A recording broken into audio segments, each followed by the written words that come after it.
investing in property makes sense. Investing in the right property takes knowledge. Welcome to the Rewarding Property Decisions podcast. I'm Jarrod McCabe, Director of Wakelin Property Advisory. Join me for expert insights into the fundamentals, trends and opportunities to help you create long-term wealth through smart property decisions.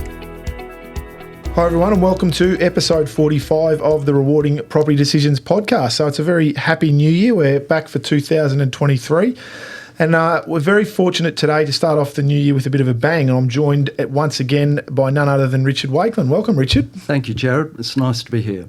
So how's your festive season been? Have you had a good holiday? It's been very, very good. And, being able to catch up on a whole number of things on the home front, it's been good. Very good. So as you and I speak quite regularly about this, but a lot of people at this time of year are coming back from holidays. They've, particularly locally, they've been down to the peninsulas, both Bellarine and Mornington, or perhaps even done the tree change type scenario and headed up to Bright or Daylesford, things like that.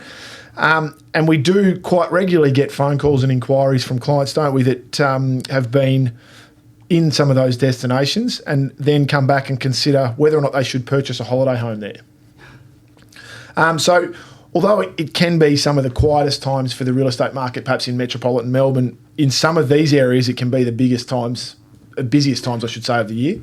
Yeah, and, they can often be a fantastic barometer for predicting what the trends might be for the year ahead. Yep.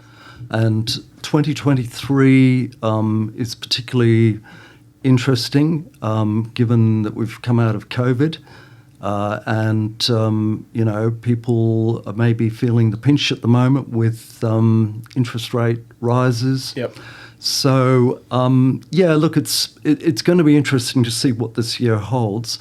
We come across this situation a number of times that, the experience of a great holiday can often be a very tempting reason to buy a holiday home in the location that you've, had a great time in. And it's very easy to fall into the trap of making a very quick decision. Absolutely. And so I thought that's what we could talk about today is for people who have come back from the holiday and are thinking about that, and there's obviously a series of considerations that you would take into account.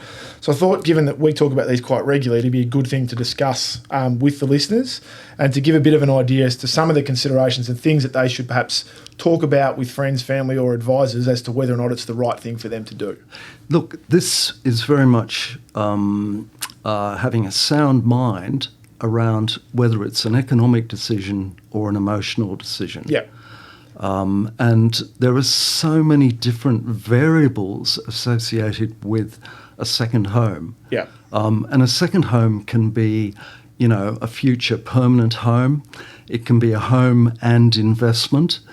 It can be many, many different things. But what I typically see is that people who try to marry lifestyle with what they think might be an investment can often be fraught with difficulties. Yeah, and it can be, doesn't fit either purpose, does it? So yes. We have that discussion quite regularly with investors about who say perhaps we want to use it as a town base, or we are in regional Victoria and a child's going to be going to university, so we might want to buy an investment property, but it needs to be in this location and it needs to have this and it needs to have that because our son or daughter is going to use it, and all of a sudden it starts to blur the lines. And so I guess that can happen with the lifestyle or holiday home type purchase as well. So I think one of the questions that people probably need to ask first and foremost is, what's the purpose? So why am I doing this? Am I doing it to have a permanent holiday home that we want to be able to use whenever we want, or us or family and friends?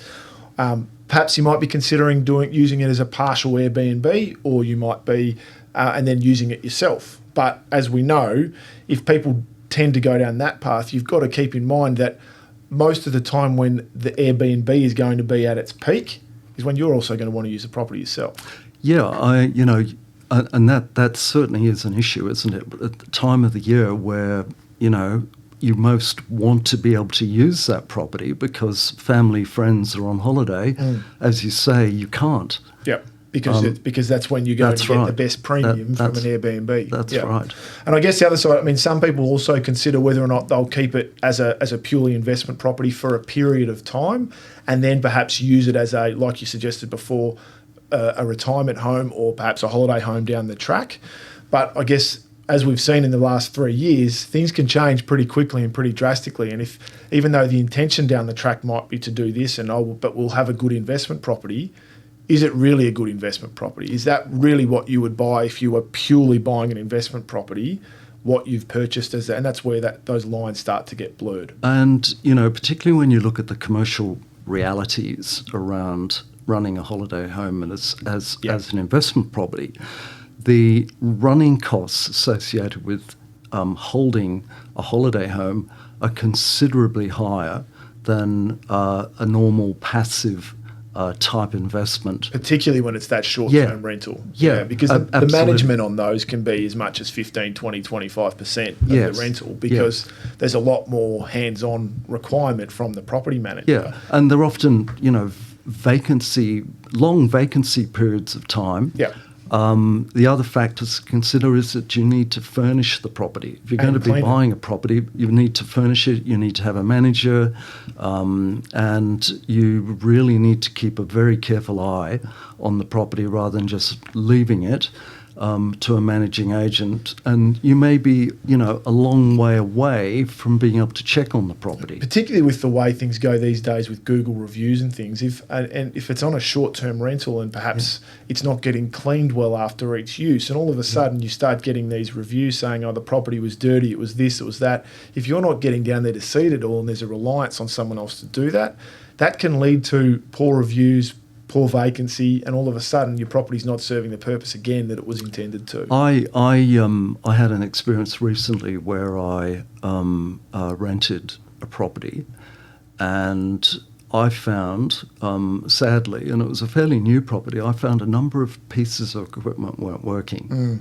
Simple stuff like the dryer, the washing machine. Yep.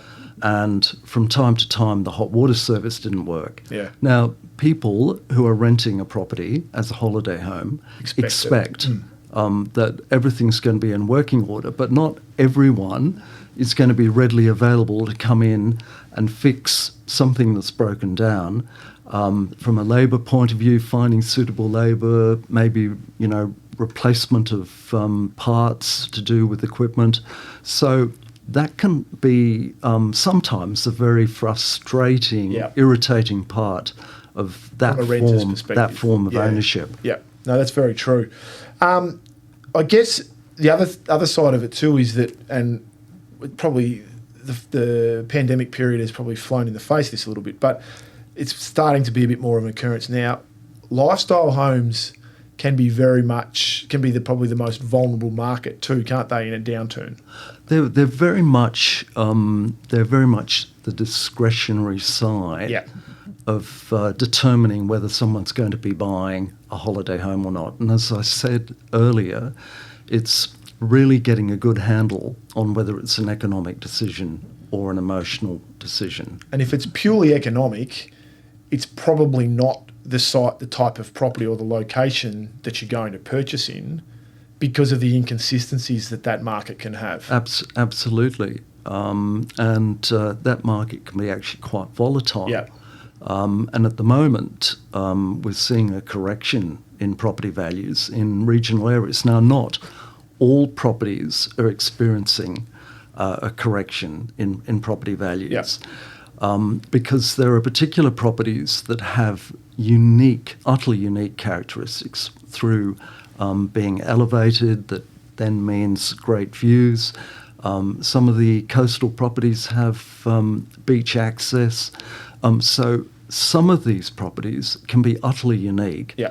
But trying to find a property that fits that description, they're often few and far between. You talk about the fluctuations. I've seen this week in the media that, and again, it's not necessarily an example of what we're talking about, but Byron Bay is a classic. So during the pandemic, I think it's soared close to 60% increase in median house price up in that part of the world.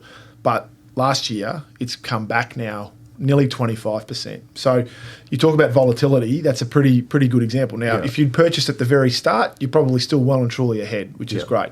But not everyone does that, and the volatility there is pretty significant. Yeah. So what we have to do is get back to consistency and understanding whether it's a better decision to place investment funds. If we're talking investment and we're talking about buying a holiday home, thinking that a holiday home is an investment, we really need to look at the patterns of long-term ownership, and it's all about long-term. And at the end of the day, as you and I know, Jarrod, property can be a very expensive asset to get in and out of. So getting the right asset selection is crucially important. Yeah.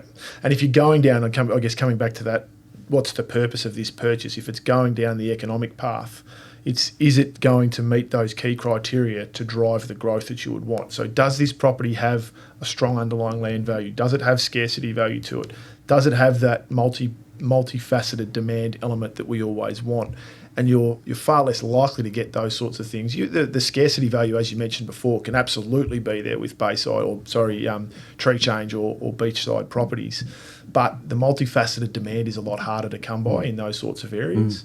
And the underlying land value can be very strong, but it can disappear pretty quickly, particularly in certain towns where, particularly say down on the Bellarine and the Surf Coast at the moment, with the amount of construction and the amount of the amount of supply that's down there, the demands have been very strong with the pandemic and people wanting to get out of Melbourne, but that's only going to be for so long.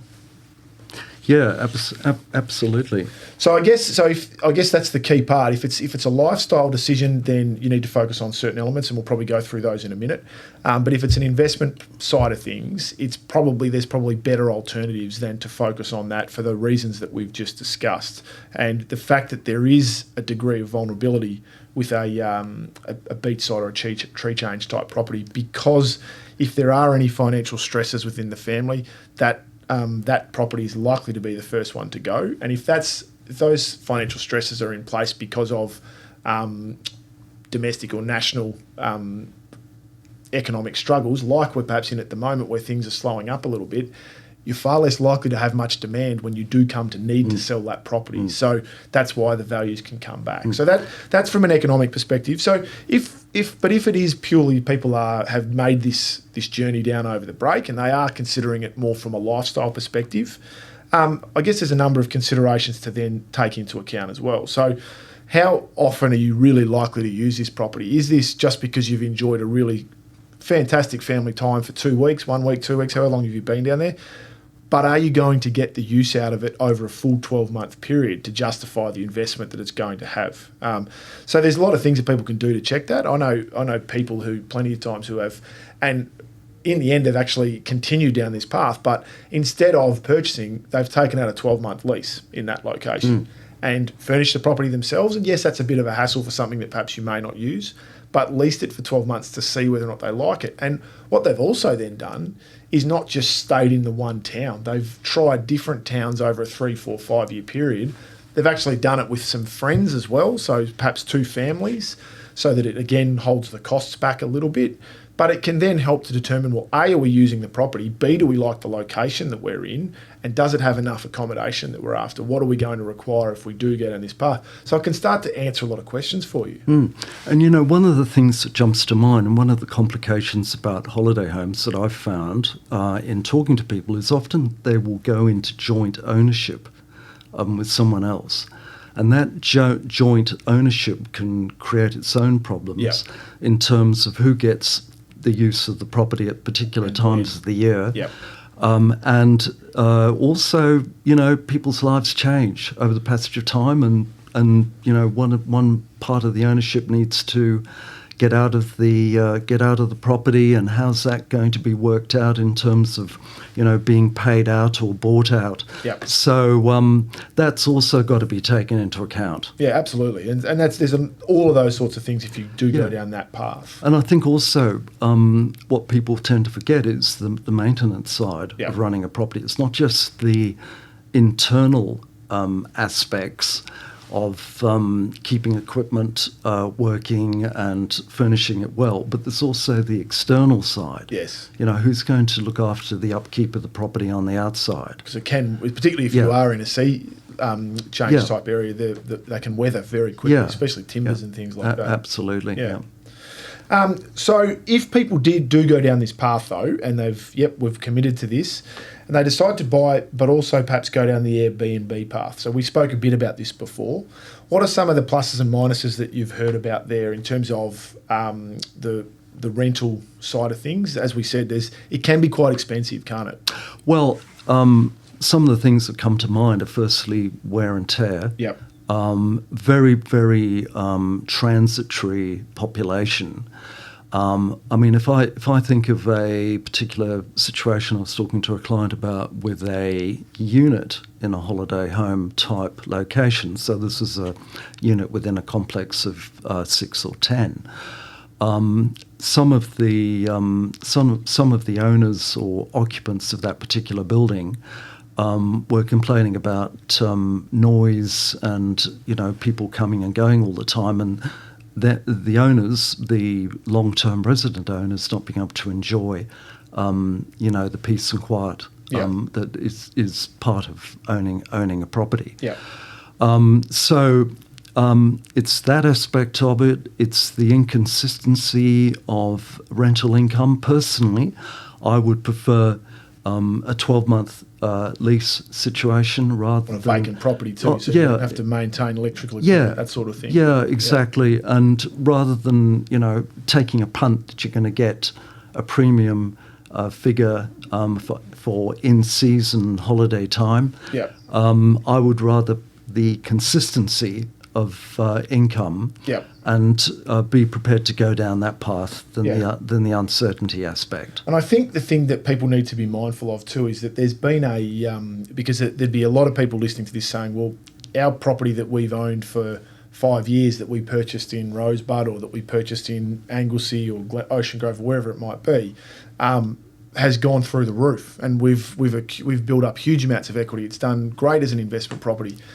Bear in mind that the pandemic is not going to, well, let's hope it's not repeated and replicated anytime soon, because none of us have enjoyed it. But you're not necessarily likely to see that spike. And that's where we spoke before about the inconsistencies. And I know you've said this a lot, that you can find with a lot of these areas that they can have significant spikes in terms of value and have a really good increase.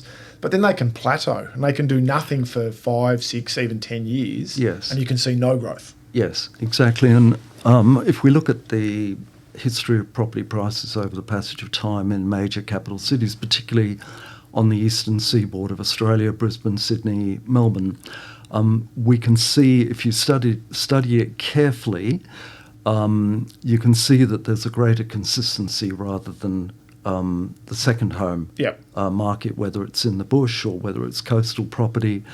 So, I mean, for my money, I'd rather have that consistency of tenure rather than the ups and downs. But having said that, you know, what we're seeing in this day and age is becoming something of a norm that people are thinking about owning a second home.